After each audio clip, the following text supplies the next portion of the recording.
Donc, donc il arrive que bien que on accomplisse certains, que soit accompli comme certains rites, certains rituels pour réaliser un certain objectif.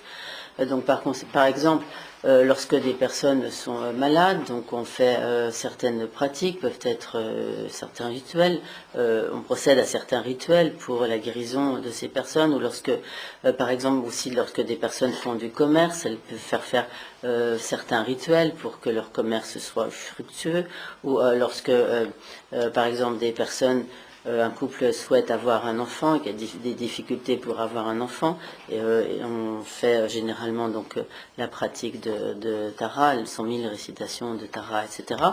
Et il se peut que bien que procédant à ces divers rituels, on n'obtienne pas du tout le résultat souhaité, et donc s'il en est par exemple que finalement les affaires que l'on souhaitait ne produisent pas du tout de bons profits, etc., que l'on n'arrive pas à avoir d'enfants, que les personnes ne guérissent pas, etc.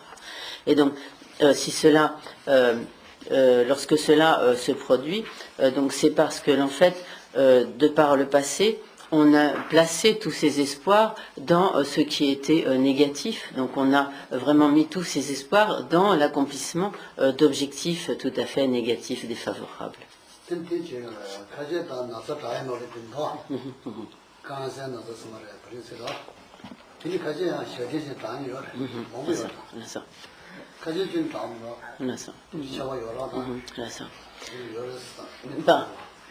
Nous pouvons observer, par exemple, que dans le cas de certaines maladies, comme le cancer, donc lorsque il est pratiqué, il est procédé à des pratiques de longue vie, dans certains cas, les personnes vont guérir, mais dans d'autres cas, elles ne vont pas guérir.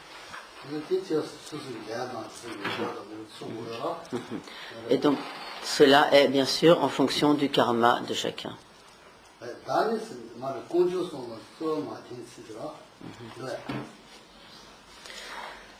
Donnez que je...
Donc,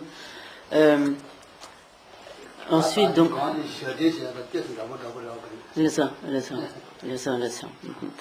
donc ce qui suit est un peu semblable, disons, à ce qui vient d'être expliqué à propos des pratiques de longue vie. Donc, à savoir, donc, lorsque les requêtes donc adressées aux trois joyaux ne sont pas, donc en quelque sorte, comme n'aboutissent pas, comme ne sont pas exaucées, comme il est dit donc ici. Donc s'il en est ainsi, c'est parce que dans nos vies passées, nous n'avons pas eu foi, nous n'avons pas eu confiance dans le Bouddha, et ainsi donc à présent ce sont les mauvais karmas, la roue des armes tranchantes qui se retournent contre nous, et donc désormais nous nous en remettrons exclusivement aux trois joyaux.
Donc, nous allons nous arrêter là. Tout ce qui est expliqué dans la suite de ce texte, donc, qui est comme de la même veine, je veux dire, que ce que nous venons de voir jusqu'à présent. Donc, c'est globalement donc le même sens, à savoir que donc, de manière générale, lorsque nous sommes confrontés à de grandes difficultés, à des épreuves, lorsque nous sommes malades, etc., nous voyons juste comme les circonstances, les conditions qui ont provoqué la maladie, et nous ne voyons pas du tout qu'en réalité c'est nous-mêmes qui en sommes responsables, et nous nous disons mais pourquoi est-ce que cela m'arrive à moi, pourquoi est-ce que ces malheurs me frappent moi, etc. Je n'ai rien fait pour ça, mais en réalité toutes ces expériences, si pénibles soient-elles, ne sont que les résultats de nos propres de karma négatif, en l'occurrence que nous avons accumulé dans le passé. Et c'est ce que nous considérons comme les causes, en fait, que les circonstances immédiates, mais les causes profondes, c'est nous-mêmes qui donc les avons accumulées. Donc lorsque nous comprenons cela, au lieu d'être révoltés par tout ce qui nous arrive, nous dire pourquoi cela m'arrive à moi et ne pas l'accepter, finalement accroître encore nos souffrances par donc une souffrance psychique, morale, si nous acceptons que en fait cela est le résultat de nos propres karmas, nous pouvons alors pratiquer la patience vis-à-vis de ces difficultés, les accepter comme le résultat de nos propres actions, et aussi nous appliquer à la pratique de prendre et donner en pensant que par toutes ces souffrances qui sont les nôtres dans ces épreuves, nous prenons en fait sur nous toutes les souffrances des êtres, et de cette manière nous pouvons transformer nos épreuves en pratique du chemin.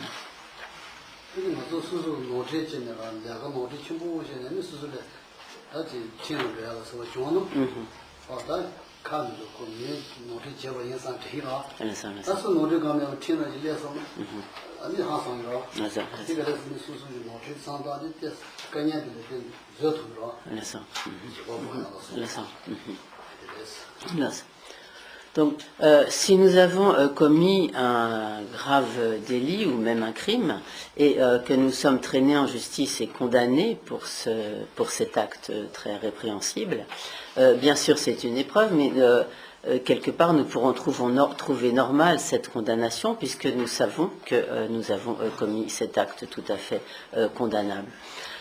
En revanche, si l'on est totalement innocent, que l'on est traîné en justice et condamné alors que l'on est innocent, bien sûr à ce moment-là, cela est encore plus difficile.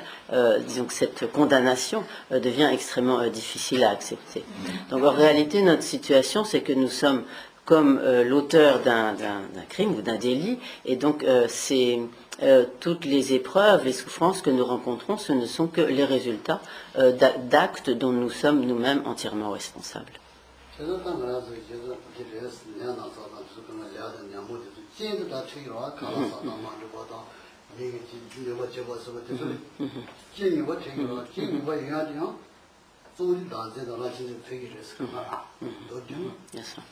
Donc bien sûr, il y a des conditions, des circonstances comme immédiates qui vont provoquer nos souffrances, nos difficultés, mais fondamentalement, toutes nos difficultés proviennent de l'ignorance qui saisit le soi et de l'égoïsme.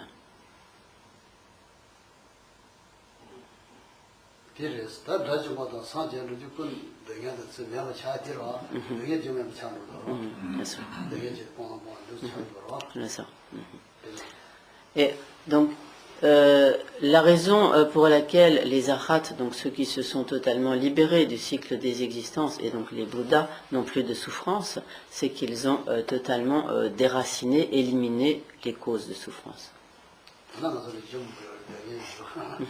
Mais à présent, nous avons présentes en nous de nombreuses causes de souffrance.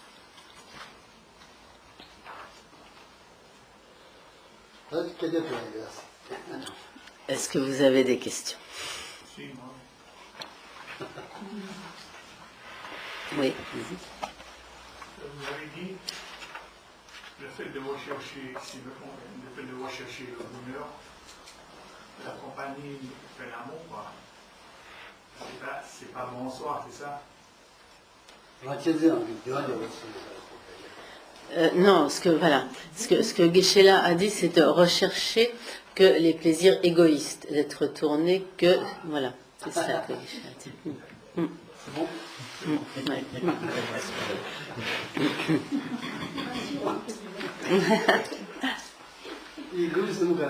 Égoïste, Égo, c'est na sayate. Égoïste. Égoïste, pas bien. Égoïste. Égoïste, il y a mon bas. Égoïste. Égoïste, c'est pas encore mais donc, très difficile. Ouais. Abandonner, 16 mois, c'est très, très dur. Toujours comme ça, dire, c'est vrai, très dur. Pour ça, je dis ça va venir très difficile. Comprendre, pas très difficile, mais pratique, difficile, mais possible. Doucement, avec compassion un peu plus, patience un peu plus. Après, moyen de malade, de se prendre moins sûr. C'est ma voiture, c'est le pinot de Java, j'ai beaucoup de sécurité à Mara. Ma voiture, c'est le pinot de Rangi Saint. Ma voiture, c'est le Rangi Saint. Ma voiture,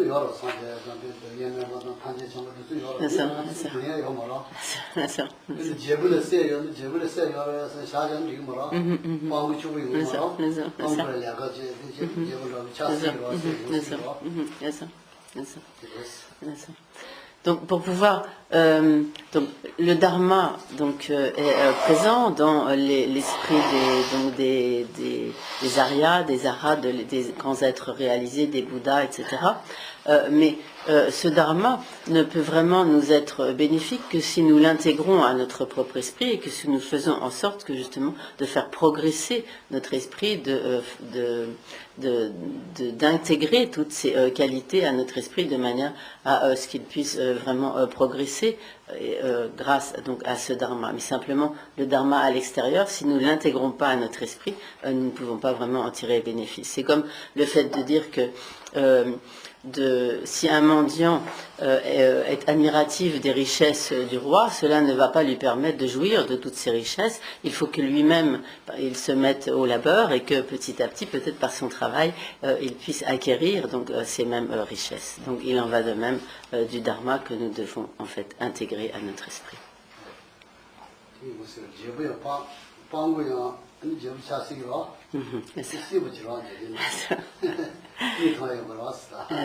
Et donc il est possible que le mendiant, s'il fait tous les efforts nécessaires, peut-être qu'un jour il peut devenir roi aussi.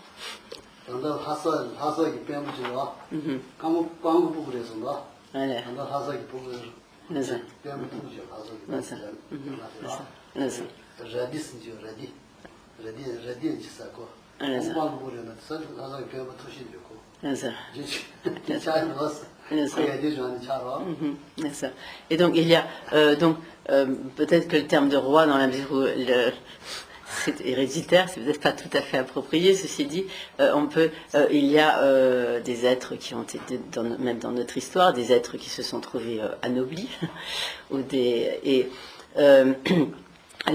par exemple, même il est arrivé au Tibet qu'un une personne qui au départ était un mendiant est finalement devenue une personne tout à fait éminente dans le gouvernement tibétain, quelque chose comme un ministre ou un peu comme un premier ministre, quelque chose comme ça.